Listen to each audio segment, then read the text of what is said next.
Okay, good evening. My name is Elena Self, and I am from SCOM345, which is Persuasion. And today I'm going to be talking to you about why Christians should take care of their physical health through diet and exercise. Christians should be the healthiest people group on the planet. This is because we have the Holy Spirit dwelling inside of us, and we'll get into that a little bit more later.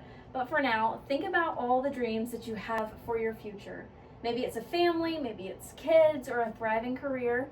Now imagine that how you showed up to those dreams was impacted by something that was actually in your control. See, God gives us a surprising amount of control over our health and how we show up to our everyday lives that's impacted by how we eat and exercise. And as a college student myself, I know how busy life can get, and so my goal today is to share with you how we can exercise and eat well as busy college students.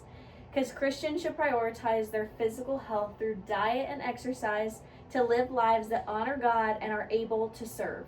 Because God has given us bodies that we are to steward that are full of His Holy Spirit, and there are many physical and emotional benefits. Christians should take care of their physical health through diet and exercise because our bodies are gifts from God to be used for His glory. As 1 Corinthians 6:9 establishes, we are stewards over our bodies. They are precious gifts given to us, created and sustained by God, but need to be stewarded by us.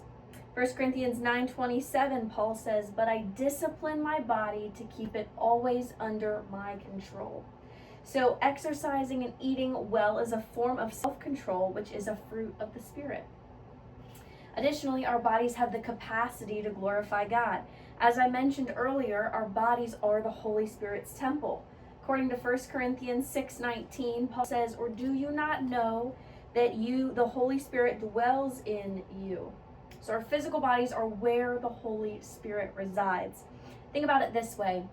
If you had a friend over to your house for dinner, you would make sure the house was tidy and clean and taken care of. And I think none of us would argue that if we knew someone important was coming over, we would take care of the home. Why do we treat our bodies any differently? We not only have a guest, we have a resident within us, which is the Holy Spirit. We should take care of our bodies through diet and exercise. And in 1 Corinthians 10:31, we hear, "Whether you eat or drink, or whatever you do all to the glory of God." This shows us that even basic activities such as eating and exercising should be submitted to the Lord. Various experts in religion and exercise say creating a balance between physical training and exercise and religion brings unity to the soul. Additionally, our bodies are our vessels for ministry. We have to be able to physically move and share the gospel so that we can have a response like Isaiah when he says, "Here I am, Lord, send me." But will we be ready? How we eat and exercise will affect our readiness. A Harvard Health study showed that just a few minutes of exercise daily greatly improves energy. Taking care of our health does not take great effort, it takes great intentionality. The National Library of Medicine surveyed 3,000 women who ate clean diets, and they showed a significant decrease in everyday drowsiness. How they eat affected how they showed up to their lives.